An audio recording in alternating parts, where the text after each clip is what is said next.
ગરમીમાં ઠંડી ઠંડી રબડી ખાવાની ખૂબ જ મજા આવે અને હા, તેનાથી તો બોડી પણ એકદમ સ્ફૂર્તિવાળી અને હેલ્થમાં પણ કમ્પ્લીટ બાળકોને એક એનર્જી ટાઈપ મળી જાય છે.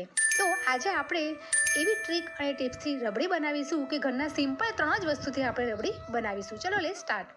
સૌપ્રથમ અહીં મેં 500 ગ્રામ જેટલું મેં મલાઈવાળું દૂધ લીધું છે, એટલે કે ફેટવાળું મેં દૂધ લીધું છે. તમે દૂધ વાપરતા હોય તો તેને આપણે તમારા ઘરના સભ્ય પ્રમાણે એટલું દૂધ લઈ લેવું.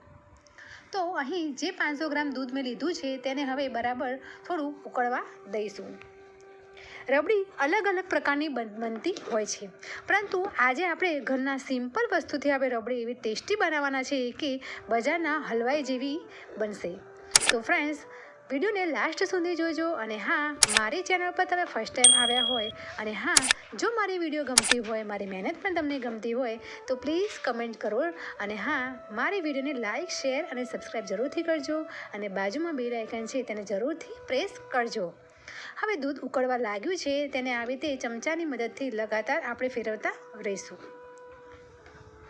અહીં આપણે થોડીક વાતોનું થોડું ધ્યાન રાખવાનું છે કે જ્યારે દૂધ ઉકળે તો તેની આજુબાજુની જે મલાઈ છે તેને પણ સાથે ફેરવતા રહીશું, એટલે કે મલાઈ પણ બાજુમાં ચોંટી ન જાય તેને પણ સાથે ઉખાડીને દૂધની અંદર જ આપણે મેળવતા રહેવાનું છે. તો જ આપણું દૂધ થોડું ગાઢું બની જશે.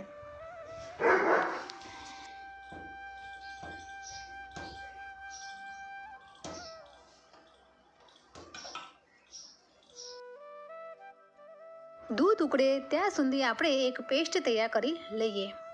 મેં અહીં એક બાઉલ લીધું છે, તેની અંદર મેં 2 ચમચી જેટલો મિલ્ક પાવડર એડ કર્યો છે.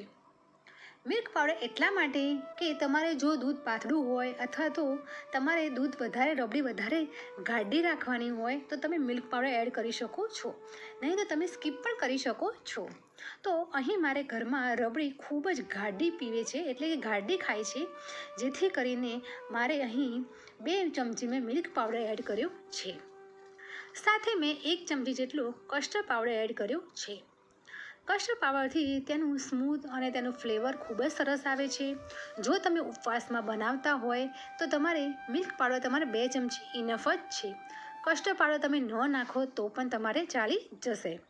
તો આવી રીતે કસ્ટર્ડ પાવડર મેં 1 ચમચી એડ કરીને બંને જ હું મિક્સ કરી દઉં છું અને બંનેને મેં ગરમ દૂધથી હું આની અંદર એક સારી એવી સ્મૂથ પેસ્ટ બનાવી દઉં છું.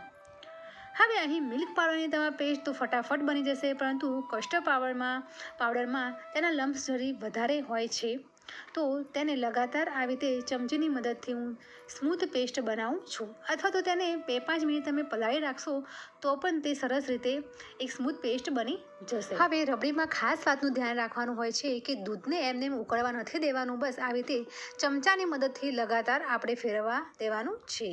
તો જ રબડી સારી એવી ટેસ્ટી બનશે અને સ્મૂથ પણ બનશે અને ગાઢી પણ બની જશે.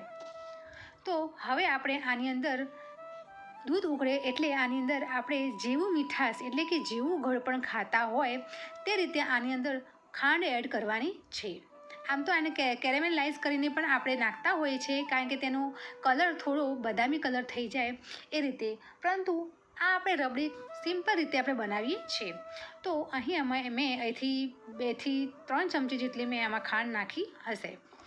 તો આવી રીતે ખાંડ નાખીને લગાતાર આપણે ફેરવતા રહીશું. સાથે આપણે ફ્લેવર માટે 2 ઇલાયચીને મેં થોડી વાટીને તેના ફોતરા સાથે મેં નાખી દીધી છે, જેથી કરીને તેનો ફ્લેવર ખૂબ જ સરસ આવશે. આની અંદર તમે થોડું એસેન્સ પણ નાખી શકો છો, પરંતુ એસેન્સ વગર જ આ રબડી ખૂબ જ સરસ બનશે. તો હવે આપણે જે દૂધમાં નાખવાનું હતું તે દૂધમાં નાખી દીધું છે. હવે થોડું દૂધને ઉકળવા દઈશું અને તમે જુઓ કે દૂધ થોડું ઓછું થઈ ગયું છે, એટલે ગાઢું થઈ ગયું છે. ને હવે આપણે આની અંદર જે આપણે પેસ્ટ તૈયાર કરી હતી તે હવે આની અંદર નાખીશું. તો પેસ્ટની અંદર જો લમ્સ રહેશે તો રબડી સારી બનશે નહીં, એટલે કે રબડીમાં થોડા મોટા ગાઢું જેવું, એક બાજુ ગાઢું હશે ને એક બાજુ પતલું ગોળ હશે, તો એવું થશે. તો એવું ન થાય એ માટે અહીં મેં ગળણીની મદદથી આ પેસ્ટ મેં ગાળી લીધી છે.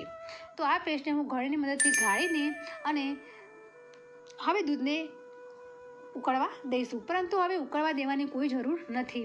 તેનું કન્સિસ્ટન્સી તમે જોઈ શકો છો, ખૂબ જ સરસ રબડી જેવી થઈ ગઈ છે, એટલે ગાઢી થઈ ગઈ છે. તો હવે ગેસને આ સ્ટેજ ઉપર આપણે બંધ કરી દઈશું. હવે આમાં આપણે ડ્રાયફ્રૂટ્સ નાખીશું. અહીં મેં પિસ્તાની કતરણ નાખી છે અને કાજુ અને બદામની પણ કતરણ નાખી છે. તો આ નાખવાથી ખૂબ જ ટેસ્ટ સરસ આવે છે અને રબડી વધારે ગાઢી બને છે. તો તમે જોઈ શકો થોડી કન્સિસ્ટન્સી એકદમ ગાઢી થઈ ગઈ છે. તો હવે આપણે ગેસ બંધ કરી દીધો છે અને તેને આપણે હવે ઠંડુ થવા દેવાનું છે. આની અંદર મેં કેસરના 2 તાંતણાનું પાણી પણ મેં એડ કર્યું છે.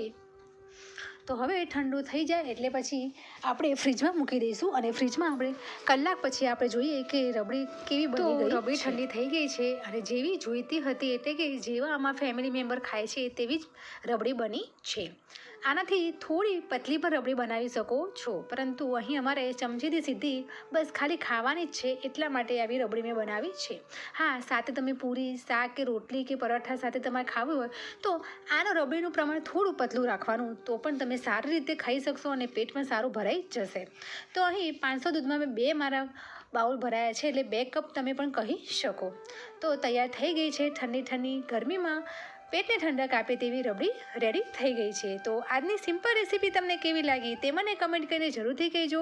તમે જરૂરથી બનાવજો. અને હા ફ્રેન્ડ્સ, મારી ચેનલને લાઈક કરો, શેર કરો, સબસ્ક્રાઈબ જરૂરથી કરજો. ફેમિલી મેમ્બર્સને, ફ્રેન્ડ સર્કલને તમે શેર કરજો. હવે એક નવી રેસીપી, નવા આઈડિયા સાથે મળીશું. Bye bye. જય ભારત.